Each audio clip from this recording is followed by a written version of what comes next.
নেতৃত্বে family planning আইনের বিরুদ্ধে মাঠে ময়দানে যুদ্ধে লিপ্ত হয়েছেন। যখন বাংলাদেশ স্বাধীন হয়েছে, রাজনৈতিকভাবে এই দেশ থেকে যখন রাষ্ট্রীয়ভাবে ইসলামকে মুছে ফেলার গভীর ষড়যন্ত্র শুরু হয়েছে, তখন হযরত হাফিজ হুজুরের নেতৃত্বে আমরা তার মোকাবেলা করেছি। এরপরে যখন তসলিমা নাসরিন আসছে, আয়েশা বাংলাদেশের বর্ডার উড়িয়ে দেওয়ার কথা বলেছেন, কোরআন পরিবর্তনের কথা বলেছেন, বাইতুল মুকাররমের খতিব উবাইদুল হকের নেতৃত্বে আমরা তার মোকাবেলা করেছি। হাইকোর্ট থেকে 2 জন বিচারপতি ফতোয়ার বিরুদ্ধে রায় দিয়েছে, মুফতি ফজলুল হক আমিনের নেতৃত্বে আমরা তার মোকাবেলা করেছি। শিখা চিরন্তন জেলে এদেশের মানুষকে যখন মুশরিক বানাইবার চেষ্টা করা হয়েছে, শাইখুল হাদিস আল্লামা আজিজুল হকের নেতৃত্বে আমরা তার মোকাবেলা করেছি।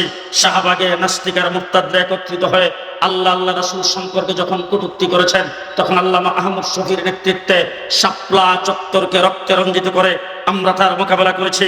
2021 সালে যখন গোটা বাংলাদেশে বাবার নামের মূর্তি লাগায় উপসংস্কৃতির নামে, ভাস্কর্যের নামে এই দেশ যখন মূর্তি দিয়া সাইলাপ করার চেষ্টা করা হয়েছে, তখন জুনায়েদ বাবুনগরের নেতৃত্বে আমরাই তার মোকাবেলা করেছিলাম। আমরা তার মোকাবেলা করেছি। বাবরি মসজিদ যখন ভেঙে দিয়েছে, সেইগুলো হাদিসের নেতৃত্বে আমরা লং মার্চ করেছি বাবরি মসজিদকে রক্ষা করার জন্য। কোথাকার ভারত কত বড় শক্তি সেইগুলি দেখার টাইম আমাদের নাই।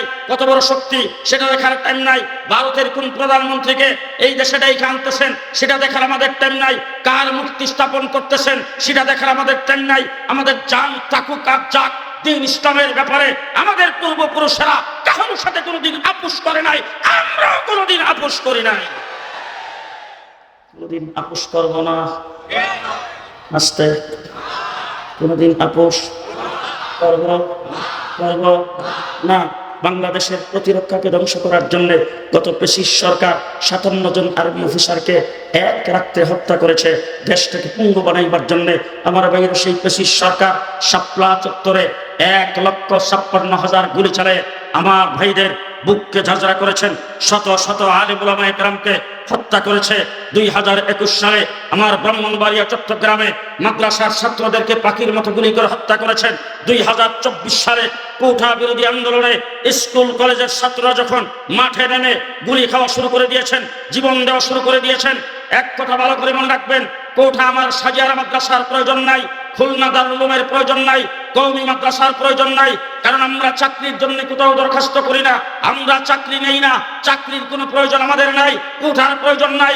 কিন্তু যখন রংপুরে আবু সাইদ যখন বুক টান করে দাঁড়ায় জীবন বিসর্জন দিয়েছেন, ছাত্রদের উপর যখন গুলি চালাইতে শুরু করেছেন, আমার কওমি মাদ্রাসার ছাত্ররা একজন মাদ্রাসায় বসে থাকে নাই, রাস্তায় নেমে মোকাবেলা করেছে। আমরা 15 বছর পিছিয়ে ছিলাম না। আজকে অনেকে বলবেন আমরা 15 বছর নির্যাতিত হয়েছি, আমাদের বিরুদ্ধে হাজার হাজার কেস হয়েছে, আমাদের হাজার হাজার কর্মী জেলে ছিল, আমরা অনেক রক্ত দিয়েছি, আমাদের অনেক গুম হয়েছে।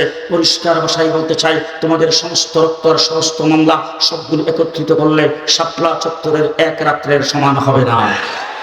শাপলা চত্বরের রক্ত আমরা দিয়েছি, সেই রক্ত দিয়ে মুহাম্মদুর রাসূলুল্লাহ সাল্লাল্লাহু আলাইহি ওয়াসাল্লাম সুলে হুদাইবিয়া করে রাসূল যখন চলে আসতেছেন, আল্লাহ পাক কোরআনের আয়াত নাযিল করেছেন, ইন্না ফাতাহনা লাকা ফাতহাম মুবিনা। আল্লাহ পাক এটাকে ফতহে মুবিন ঘোষণা দিয়েছেন। হযরত ওমর ইবনুল খাত্তাবের পর্যন্ত প্রাথমিক অবস্থায় বুঝে আসে নাই কিভাবে হলো।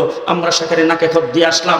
10টা শর্তে চুক্তি হয়েছে, 9টাই আমাদের খেলা, একটা আমাদের কিছুটা পক্ষে। এই অবস্থায় আল্লাহ পাক ফতহে ঘোষণা করেছেন। কিন্তু তার 2 বছর পরে মক্কা ফতহ হয়েছে, তখন আয়াতের মর্ম বুঝে আসছে। পরিষ্কার ভাষায় বলতে চাই, শাপলা চত্বরে যখন শেখ হাসিনার সরকার গুলি চালিয়েছে, সেই দিনই কিন্তু তাদের পরাজয়ের ঘন্টা বেজে গেছে। 2024 সালে তা বাস্তবায়ন হয়েছে। আমার বন্ধুগণ, সেই সাথে আমরা সব সময় মাঠে ছিলাম। পরিষ্কার ভাষায় বলছি, যখন এই সরকার পেছনের দরজা দিয়া 2024 সালের 5ই আগস্ট যখন হাসিনা সরকার বেগে চলে গেল, আজকে আওয়ামী লীগ, ছাত্রলীগ, যুবলীগের ভাইদেরকে অত্যন্ত দরদের সাথে বলতে চাই, যেহেতু আপনারা ইতিম হয়ে গেছেন, ইতিম হিসাবে আপনাদের সহানুভূতি আকারে বলতে চাই, আপনাদের মা, আপনাদের বোন, আপনারা 4 জনে মহল্লায় মহল্লায় তাণ্ডব চালিয়েছিলেন, তিনি যখন বাইগা চলে যায় আপনাদের কারো কথা চিন্তা করে না। কাউয়া কাদের তো 2 দিন আগেই বাগছে, কাউয়া কাদের তো 2 দিন আগেই গেছে। জি, আপনাদের কি কোথায় ফেলে গেল, কোথায় থাকবেন, কি করবেন, কোন প্রকার চিন্তা ভাবনা করে নাই। বাস তিনি যে দাদার কোলে বসে গেছেন। সেখানে বসে যখন ষড়যন্ত্র শুরু করেছেন আমাদের দেশের পুলিশ বাহিনী শেখ হাসিনা নিয়োগকৃত, তারা যখন 2024 সালের 5ই আগস্টের পরে হাত পা গুটাই নিয়েছেন, তারা চাকরিতে জয়েন করবে না, তারা ডিউটি পালন করবে না, তারা যখন অব্যাহতি নিয়েছেন, বাংলাদেশ যখন অবস্থা খারাপ দেখা দিয়েছে, তখন রুডে গার্ডের ট্রাফিকের কাজ থেকে শুরু করে মহল্লায় মহল্লায় পাহারাদারির কাজ পর্যন্ত স্কুল কলেজ ইউনিভার্সিটির ছাত্রদের কাঁধে কাঁধ মিলায়া আমার কওমি মাদ্রাসার ছাত্ররা করেছেন। ঠিক কিনা বলেন? সবচেয়ে বেশি আওয়ামী লীগ সরকারের হাতিয়ার ছিল সংখ্যালঘুদেরকে দিয়ে এই দেশে একটি অকারেন্ট ঘটাবে, সেই সংখ্যালঘুদের স্থাপনা, তাদের বাড়িঘর, তাদের মন্দির আমার কওমি মাদ্রাসা হেফাজতের কর্মীরা পাহারা দিয়েছে। ঠিক কিনা বলেন? ঠিক কিনা বলেন? আসছে বাংলাদেশের বিচারপতিদেরকে দিয়ে এই দেশে একটা কু করবে, সেটা আমরা নস্যাৎ করে দিয়েছি। আনসার বাহিনীকে দিয়া সচিবালয় ঘেরাও করেছেন, আমরা সেটাকে নস্যাৎ করে দিয়েছি। সংখ্যালঘুদেরকে দিয়া অকারেন্ট ঘটাইতে চাইছে, আমরা সেটাকে নস্যাৎ করে দিয়েছি। গতকাল 10 তারিখ তারা মাঠে নাইমা দেশ দখল করার ঘোষণা দিয়েছিলেন, আমরা সেটাকেও নস্যাৎ করে রাস্তায় কাউকে নামতে দেই নাই। আজকে তত্ত্বাবধায়ক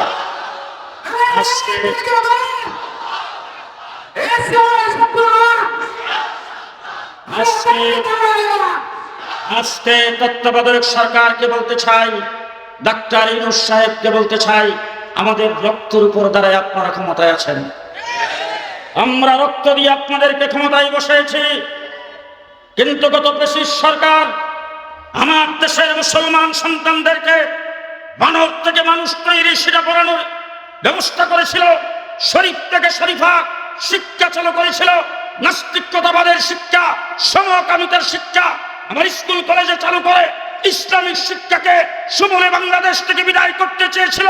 কিন্তু আজকে আপনারা আমাদের রক্তের উপর দাঁড়ায় বসে আজকে আপনারা যদি তাই করেন, কিন্তু পরিষ্কার বলে দিলাম, আমরা কাউকে সাথ দেব না, কাউকে সাথ দেব না।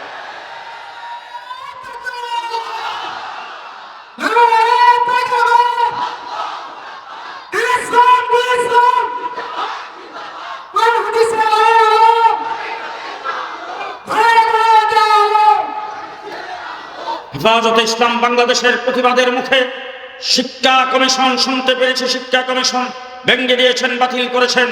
ধন্যবাদ জানাই এইটুকের জন্য। কিন্তু বর্তমানে শিক্ষা কমিশন গঠন করা হচ্ছে, কাকে নিয়ে গঠন করা হচ্ছে, কি নিয়ে গঠন করা হচ্ছে আমরা এখনো জানতে পারি নাই। আমরা একথা বলি না সমস্ত আলেমদেরকে দিয়া শিক্ষা কমিশন গঠন করেন, তবে শিক্ষা কমিশনে 92% মুসলমানের দেশে যাদেরকে রাখা হবে তাদের মধ্যে 1-2 আলেমকে তাদের সাথে সমন্বয় করতে হবে। আপনারা কি রাজি আছেন? আপনারা সবাই রাজি আছেন? বাংলাদেশে ইসলাম ভিত্তিক শিক্ষানীতি জারি করতে হবে। আমার সন্তান সবাই কি মাদ্রাসায় পড়ে? জি। আপনাদের এই সাজিয়ারা মাদ্রাসা 100 বছরের উপরে, এই সাজিয়ারা মাদ্রাসার এই এলাকার কয়জন ছাত্র মাদ্রাসায় পড়ে বলেন তো? হাতে গোনা কয়জন? স্কুলে পড়ে কয়জন? শুধু একটা হিসাব আমি আপনাদের দিতে চাই। গত রমজানের পূর্বে আমার বাংলাদেশের কওমি মাদ্রাসা হাইয়াতুল উলিয়া লিল জামিয়াতুল কওমিয়া বোর্ডের পরীক্ষা হয়েছে। অল বাংলাদেশের দাউরে হাদিসের সমস্ত ছাত্র ছাত্রী মিলায়া সংখ্যা হলো 32,000। একই টাইমে মেট্রিক পরীক্ষা হয়েছে 20 লাখ।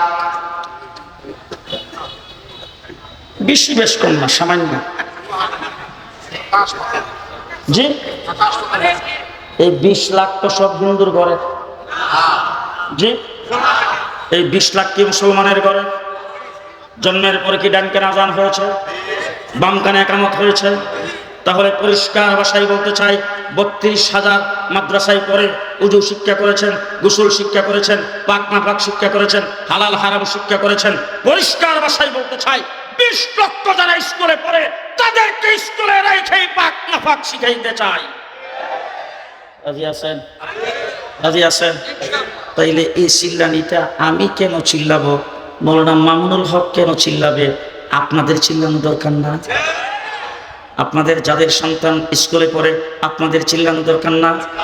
আপনার ছেলে স্কুলে পড়বে, ব্যারিস্টার হবে, ডাক্তার হবে, ইঞ্জিনিয়ার হবে, প্রফেসর হবে, আমার কোনো আপত্তি নেই। ইংলিশ মিডিয়াম স্কুলে পড়ান, আমার কোনো আপত্তি নেই। আমার আপত্তি সেই জায়গায়, আপনি মুসলমানের ঘরের মুসলমান, আপনার সন্তান যদি মুসলমান হয়ে থাকে তার জন্য উজু শিক্ষা করা ফরজ, তায়াম্মুম শিক্ষা করা ফরজ, গোসল শিক্ষা করা ফরজ, পাক নাফাক জানা ফরজ, হালাল হারাম জানা ফরজ, নামাজ শিক্ষা করা ফরজ, উজু সহি শুদ্ধ শিক্ষা করা ফরজ, দোয়া কালাম শিক্ষা করা ফরজ। সেই কাজগুলি স্কুলে দায়ীকেই শিখাইতে চাই। রাজি আছেন? রাজি আছেন? যদি রাজি থাকেন তাইলে সর্বস্তরে আওয়াজ করতে হবে। বাংলাদেশের কিন্টার গার্ডেন থেকে শুরু করে, প্রাইমারি থেকে শুরু করে ইউনিভার্সিটি লেভেল পর্যন্ত শিক্ষার সর্বস্তরে ইসলামী শিক্ষাকে বাধ্যতামূলক করতে